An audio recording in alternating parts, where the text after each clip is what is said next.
My family said they were too busy for my trade school graduation. Then I saw them wearing matching shirts at my niece's kindergarten ceremony. I stayed silent, saved every check, bought a duplex, and they only found out when my tenants moved in. If someone had told me 3 years ago that I would end up sitting alone in the backseat of my own truck, wearing a cheap graduation cap and gown that smelled like plastic sweat and disappointment, I probably would have asked how they knew my life so well. It was supposed to be one of the proudest days I had ever had. After 2.5 years of long nights, sore hands, soldering burn state exam prep, and learning the hard way how not to electrocute myself, I was finally a licensed electrician. I had made it through trade school, top of my class, with a certificate in electrical technology and a future I had earned with both hands. I was ready to walk across that stage with my steel-toed boots squeaking against the gymnasium floor. And for once, I wanted my family to see me as more than the guy who fixed outlets, carried boxes, and stayed quiet. I sent out invitations like everyone else did. I invited my mom, my dad, my sister Megan, my uncle Terry, and even Nana Jean, who once described my career path as adorable but temporary. Every single one of them gave me some version of the same answer. They were proud of me, of course, but things were hectic. They might not be able to make it. They would try, but no promises. Apparently, late May, with perfect weather and no holidays, had become the most impossible week in family history. I told myself not to take it personally. I had always been the quiet achiever in my family, the fixer, the helper, the one who rewired the basement while my cousin got a standing ovation for bringing deviled eggs. So I convinced myself they would surprise me. I saved them seats anyway, 4 seats right up front, like an idiot. With hope, when my name was called, I stood up and walked onto that stage smiling, like someone who still believed people came through when it mattered. I looked out into the audience and searched for familiar faces. I scanned the front row first, then the middle, then the back. Nothing. Not my mother's face, not my dad pretending not to tear up, not Megan holding her phone up, not Nana Jean judging the decorations. Just a crowd of polite claps, bored relatives, and toddlers playing on iPads. I took my certificate, shook my instructor's hand, and sat back down with my smile still glued to my face, because I did not know what else to do. The exact second it really hit me was when the ceremony ended and they told us to throw our caps. Everyone around me screamed, cheered, hugged, and cried. I hesitated for half a second, then threw mine too. It came back down and landed in the aisle beside a pair of Crocs and an empty Starbucks cup. It felt poetic in the worst way. Afterward, my classmates were surrounded by mothers holding flowers, fathers with video cameras, siblings doing TikTok dances, and grandparents wiping their eyes. I walked myself to my truck. I climbed into the driver's seat, closed the door, and stared at my certificate like maybe if I read it slowly enough, it would feel real. It was rolled up and tied with a red ribbon that some volunteer's grandmother had probably curled with care. I untied it, unrolled it, and read the words, even though I already knew exactly what they said. Tyler James Cartwright, Certificate in Electrical Technology, with distinction. Then I just sat there in silence, the kind of silence that makes your ears ring. I did not turn on the radio. I did not call anyone. I sat in that sweaty gown while the air conditioning rattled and a graduation balloon bounced sadly against the passenger window.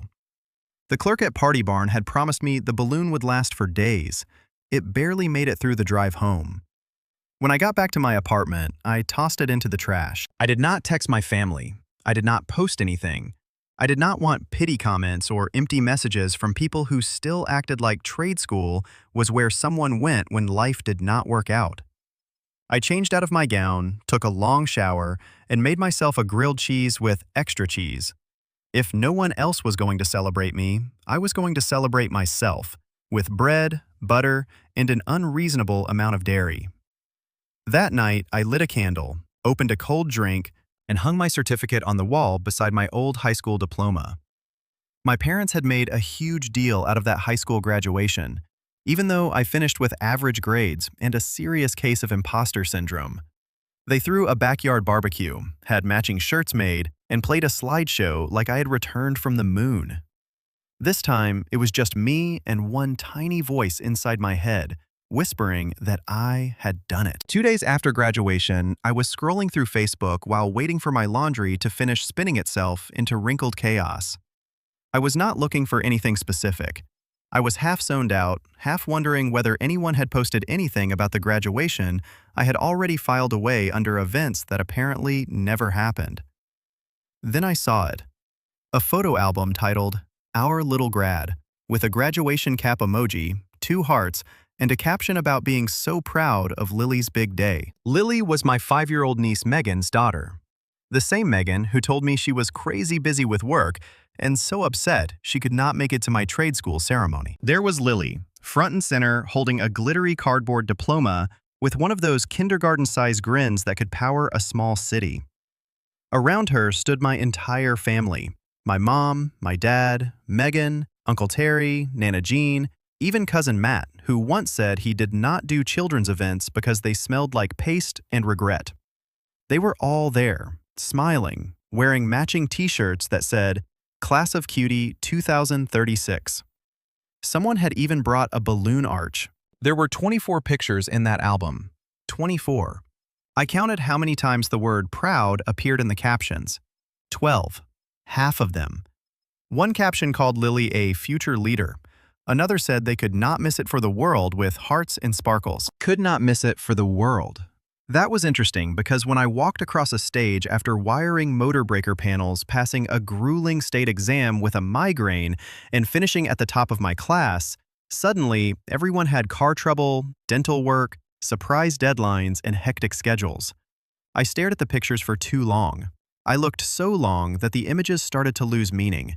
Somewhere around the photo of Nana Jean holding a kindergrad cutie sign and making duck lip. I did not cry.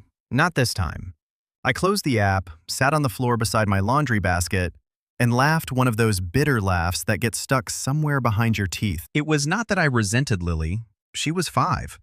Her biggest crisis in life was whether she got the glitter crayon before Ethan from pre-K. I loved that kid.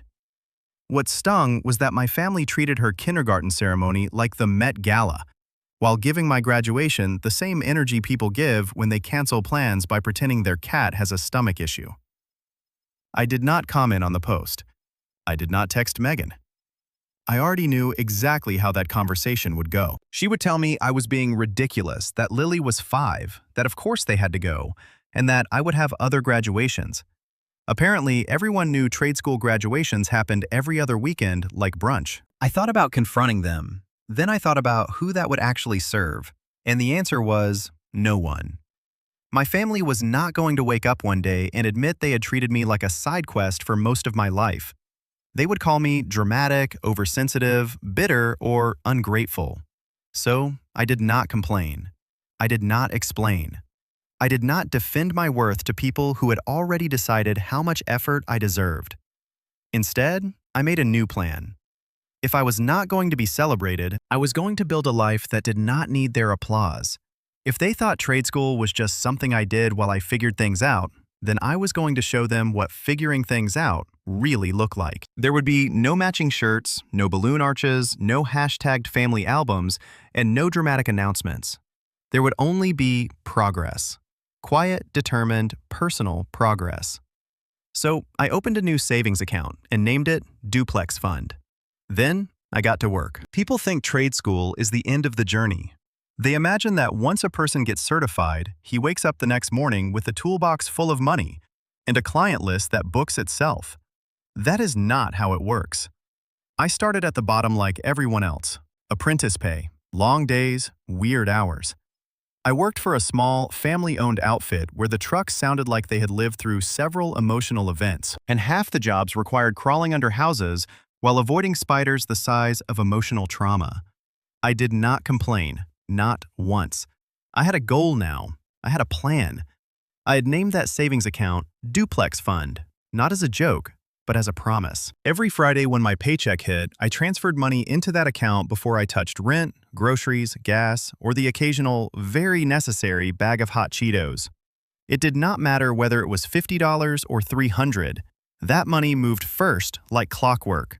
While friends went out to bars or posted skyline photos with captions about Friday vibes, I ate microwave rice bowls and watched YouTube videos about property taxes, foundation repair, rental laws, and how to spot water damage before it became expensive regret. At first it felt sad, then it started to feel powerful. Every dollar saved was one step closer to never begging for respect again. My truck was old. The air conditioning worked about 40% of the time, and the driver's side door creaked like a haunted house attraction. But I kept it clean, patched what I could, and turned up the music whenever the clanking got too loud. Sometimes I wondered what my family assumed I was doing. They probably thought I was still figuring life out. Maybe they pictured me with roommates in a messy apartment, a milk crate coffee table, and a vague sadness. The truth was simpler. I lived alone in a small studio. It was not fancy, but it was clean. I paid my bills on time. My fridge was not full, but it was not empty either. I owned 3 real screwdrivers, which was 3 more than my dad ever bothered with. My mother would send the occasional text asking if I was doing okay, usually tucked between a picture of brunch and an update about Lily. I always replied the same way. I was good. I was working a lot. And that was true. I was working all the time. By month 4, I started picking up side jobs on weekends. Small things at first. Ceiling fans, outlet swaps, light switches. One time, I fixed an elderly woman's light switch and she paid me with banana bread and a $10 Starbucks card. I did not mind.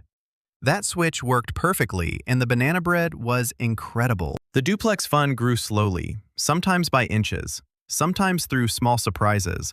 Like the week a man tipped me $200 in cash because I was the first person who had ever shown up on time. By month 9, I had enough saved to start seriously browsing Zillow. Not dream house browsing. Not saving fantasy kitchens to a Pinterest board. Real browsing. I filtered for multifamily homes under $250,000 in a semi-decent neighborhood. That did not look like a setting for a scary movie.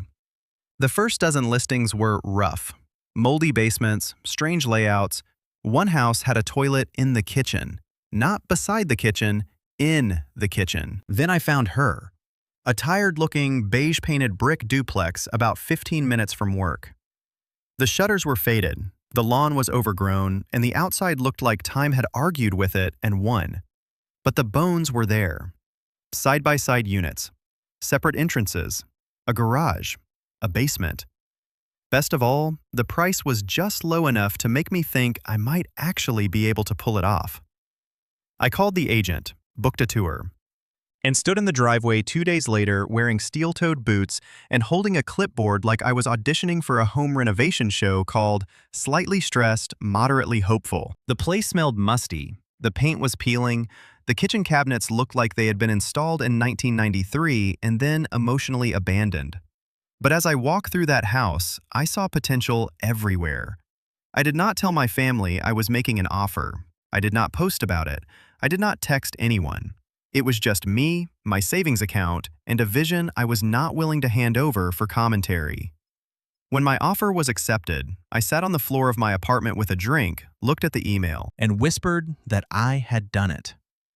No applause, no balloon arches, just silence and peace. Closing day felt like a fever dream wrapped in paperwork. I showed up to the title office wearing my only decent button-down, the one I usually saved for weddings and utility company complaints, and tried to act like signing a stack of legal documents did not make me want to both throw up and weep with joy. The seller was a grumpy old guy named Ron, and he handed me the keys like he was giving away a difficult child. He told me the place needed work. He said the upstairs unit smelled like fried onions and defeat, but it was solid. I told him the same could be said about me. Ron did not laugh, but the receptionist did, and that was enough to keep my confidence alive. When I pulled into the driveway of my duplex for the first time, I sat there for a good 10 minutes before getting out. I just stared at it. The paint was a weird yellow-tan color that looked like it had lost an argument with time, and the mailbox was hanging by one rusty screw. But it was mine. 2 units, 1 title, 0 backup plans. I walked up to the door and unlocked it slowly, like I expected someone to stop me. No alarm went off. Nobody jumped out to say it had all been a mistake. I stepped inside and the floors creaked like a warning. The windows looked like they had not been cleaned since Obama's first term. and there was a whole family of spiders living in the bathroom corner like they had been paying rent. But again, it was mine. The first night I camped out in the downstairs unit with a sleeping bag, a frozen pizza, and a toolkit. It was 62 degrees inside, and the only working light was in the hallway, but I did not care. I was warm in the way that mattered. Over the next few weeks, I worked there every evening after my shift. Electrical came first, obviously. I swapped out ancient light fixtures, rewired the crusty kitchen sockets, and installed motion lights out front so my future tenants would not feel like they were auditioning for a late-night documentary every time they came home. I painted, patched, caulked, and muttered my way through every repair. I learned how to tile a backsplash using YouTube tutorials and pure determination. I hauled a vintage sofa out of the upstairs unit with my bare hands and nearly went down the stairs with it when it fought back. I almost injured my foot. But apparently, that was character building. During all of that, I still said nothing to my family. Not when I closed, not when I patched the first hole in the drywall, not even when I found an envelope full of 1990s lottery tickets in the attic labeled Dream Fund, Do Not Throw Out. It felt fitting because it was my dream now. I was not interested in turning it over to people who only paid attention when there was cake involved.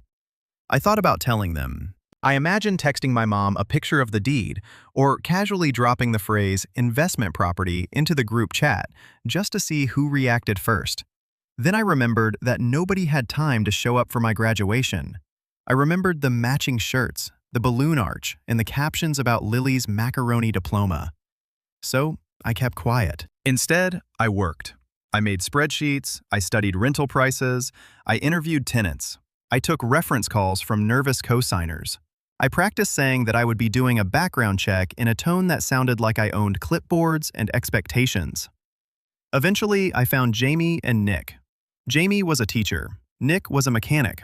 They were a young couple, sweet and responsible, and genuinely excited to move into a place that did not smell like despair. We signed the lease on a Wednesday. They moved in on Saturday. I gave them a welcome basket with local takeout menus, a plunger, and a bag of peanut M&Ms, because that was what I would have wanted. That night, I posted one single photo on Instagram. It was just me standing in front of the duplex with a thumbs up. The caption said I was excited to welcome my first tenants and that duplex life had begun. That was it. No tags, no drama, no inspirational speech, just a simple fact. Apparently, facts travel fast. By the next morning, my phone was on fire. It started with my mother sending me a single question mark at 6:48 a.m., like I had accidentally posted evidence of a major scandal. I did not reply. By 7:15, the family group chat was alive for the first time in weeks. Megan wanted to know if I had really bought a duplex, and since when. Uncle Terry asked if it was actually my place, because he thought it might be a Craigslist joke. My mother asked if I was serious about this. Nana Jean asked if it was safe, because, according to her, duplexes were for people in dark TV dramas. Megan followed up by saying I should have told them. That was funny. I should have told them. Just like I had told them about my trade school graduation and still walked across the stage to the sound of other people's applause while my own family stayed away. I let the texts pile up. Then my mother messaged me directly and said I should have said something because they could have helped. That one made me laugh out loud in the middle of the Home Depot parking lot, while I held a 3-pack of sink stoppers and a gallon of mildew-resistant paint. They could have helped, just like they helped when I asked if anyone could come to my graduation and received 12 variations of being too busy, too tired, too scheduled, and maybe next time. I still did not respond because what was the point? My family had not really seen me in years, not really. To them, I was a backup singer in the grand musical of Megan and Lily's lives. I was the guy who fixed their lights, moved their furniture, and got a pat on the head whenever he was not wearing grease-stained jeans. But now that I had a property, tenants, and a metaphorical tie, suddenly I was worth noticing. I told Jamie and Nick to ignore any cars that slowed down suspiciously in front of the duplex. I knew my family's reconnaissance tactics and subtlety was not one of their gifts. If Megan showed up with a pie, it meant she wanted information. If my mother sent a plant, it meant she was trying to plant roots in something she had ignored until it bloomed. 3 days after the post, I got the inevitable call from my dad. He opened with a casual, "Hey bud," in the voice he used when he wanted to sound relaxed, but was actually auditioning for the role of surprised father. I said hey back, dry as drywall. He asked if the duplex thing was real. I said yes. He went silent for a moment. Then he said it was impressive and that he had not known I was even looking. I told him I was. He asked if I already had tenants. I said yes again. Another pause followed, and in that pause, I could almost hear him realizing I had done this without needing his approval. It was nearly musical. Then he said they should come by sometime, see the place, maybe celebrate. I resisted the urge to laugh. Instead, I told him I was hosting a little barbecue that weekend, mostly for friends, coworkers, and some trade school buddies, and that I would let him know if I needed chairs. He said, okay, in a voice that sounded like I had just joined a traveling mime troupe. The barbecue was not fancy. It was a few lawn chairs, a borrowed grill, and a Spotify playlist that moved between 2000s pop punk and 80s soul. Because I have range. Jamie brought potato salad. Nick brought a Bluetooth speaker and an actual table, which made him a hero in my eyes. We ate, laughed, and celebrated my house being full of people who showed up because they wanted to, not because they needed a family photo. Halfway through the evening, my phone buzzed. It was Megan. She said she had just seen my story, that it looked fun, and that I knew they would have come if I had invited them. I stared at that message for a long time. Then I finally replied with one sentence. I told her she had said she was busy. 2 days after that, a gray SUV pulled into the duplex driveway during my lunch break. I was on the porch eating leftover burgers from the barbecue and scrolling through DIY HVAC forums like the modern homeowner I had apparently become. The SUV crept in like it was afraid of commitment. It was my mother. She stepped out, wearing oversized sunglasses and clutching her purse like the house might rob her. She looked around with a blend of judgment and confusion, then gave me the kind of wave people use at the grocery store when they pretend they were not just talking about you in aisle 4. She called me sweetheart and said she had been in the area, so she thought she would stop by. I asked if she meant in the area of a place 40 minutes from her Pilates studio. She paused, then admitted she had seen my post. Then she said my sister was upset. Megan had not expected me to be so cold. Cold. That word felt familiar. It was the universal family word for not prioritizing people after they deprioritized you. I did not invite my mother in. I just stood on the porch with a paper plate and a burger like it was a shield. She said she did not understand why I had not said something. She said they could have celebrated with me and helped. I asked if she meant the way they had helped with my graduation. Her jaw tightened and she called that a misunderstanding. I told her it was not a misunderstanding. It was a pattern. Silence settled between us. She looked past me through the window, probably seeing the new laminate floors I had installed myself, the framed lease agreement on the wall, and the life that was building itself brick by brick without her. Then she said quietly that she knew they had made mistakes, but that cutting them out was extreme. I told her I was not cutting anyone out. I had simply stopped waiting for people to show up. She sighed one of those long, theatrical sighs that deserved its own stage lighting. Then she said I had changed, and not in a way that sounded kind. I told her I had to. She stared at me for another second, like she was searching for her old reflection in a mirror that no longer existed. Then she turned, got back into the SUV, and drove away without another word. That night, Nana Jean called me, which was unexpected because the last time she called, it was to tell me my haircut looked too liberal before hanging up mid-sentence. This time, she opened by telling me my mother was crying and that Megan said I was being dramatic. I asked if it had been dramatic when none of them showed up to my graduation but wore matching outfits for Lily's. Nana Jean paused and then said that was different. I told her it was not. More silence followed. Eventually, she said I was not wrong to feel hurt, but family forgives. I told her that family also remembers. Then I ended the call politely. No yelling, no dramatic ending, just done. The next day, I got another message. This one came from Megan's husband, Corey, a man whose greatest life achievement was winning second place in a hot wing contest and once comparing my career to being a fancy janitor. He told me he was not trying to stir the pot, but that I was being petty. He said it was just a graduation and that I should invite the family over and let it go. I did not respond because it was never just a graduation. It was every dinner skipped, every celebration ignored, every time I fixed an outlet and got paid in, "Thanks, champ." It was watching Daniel from Lily's daycare get a $500 gift card for turning 3, while I was treated like a convenient repair service with a pulse. Now that I had something they could mention in a family newsletter, they wanted in. No thank you. I poured myself a drink, turned on music, and grilled another burger, medium rare with pickles and defiance. The porch light flickered once, then stayed on, just like me. The family group chat imploded the next morning. It started with one of those long, overly punctuated texts from my mother, the kind where every sentence felt like it was competing for most dramatic in a local Facebook moms group. She said my behavior was not just hurtful, but shocking. She reminded me that they were my family and that they loved me.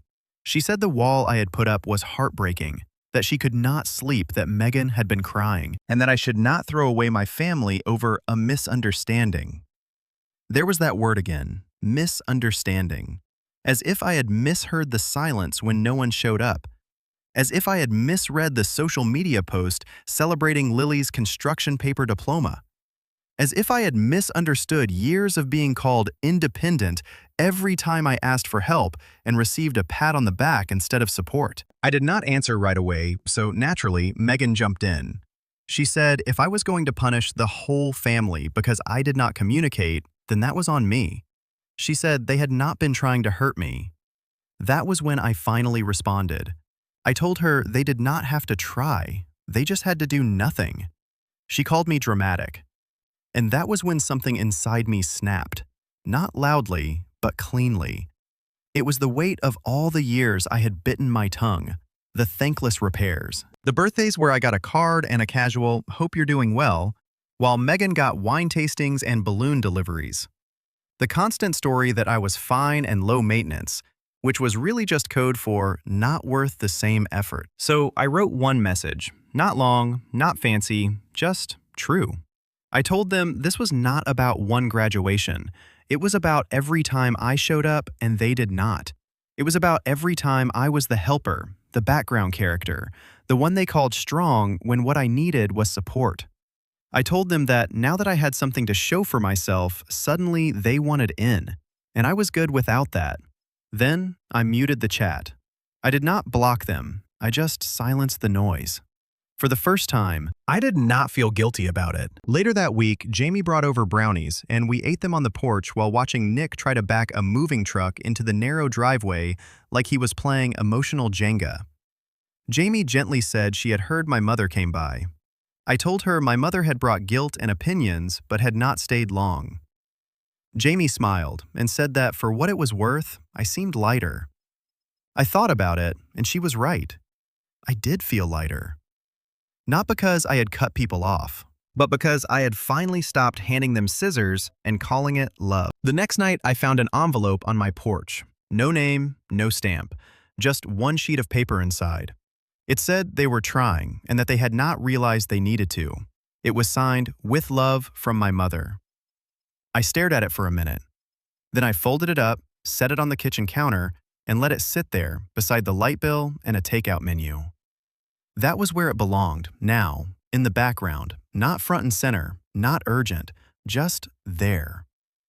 The old me would have texted back immediately. I would have said it was okay and that I understood even when I did not. But now I was learning that forgiveness does not have to mean access. Growth can look like loving people without handing them the microphone anymore. Later that week, Nick and I finally got the backyard fire pit working. We roasted marshmallows like we were 12 and argued about which 90s movie had the best soundtrack. As I sat there with smoke in my hoodie and chocolate on my fingers, I realized something. I did not need a huge confrontation. I did not need a perfect family apology, a Hallmark ending, or a polished Instagram story. I just needed peace. And for the first time in my life, I had built it myself. A month after the barbecue, I came home from a long job rewiring an old church basement and found a letter in my mailbox. There was no return address, just my name in familiar handwriting. Inside was a birthday card from Megan. It said, "Happy 25th birthday," and that they missed me. There was no gift, no phone call, no mention of the duplex, just that one line. I did not text back. I did not rage. I did not celebrate. I simply placed the card in a drawer beside the old tape measure my grandpa left me when he passed, the one with paint marks and worn-out numbers that still worked just fine. Some things do not need to be flashy to be useful. That weekend, I had a few friends over. Jamie brought cookies, Nick grilled again, and a couple of new neighbors stopped by with housewarming candles and stories about their noisy dogs. We laughed, swapped stories, and played terrible music through someone's cracked Bluetooth speaker. At one point, someone asked where my family was that night. I smiled and said they were busy. Then I walked back inside. My house, my keys, my walls, my life. And for the first time, it did not feel like something I had to explain. It just felt right.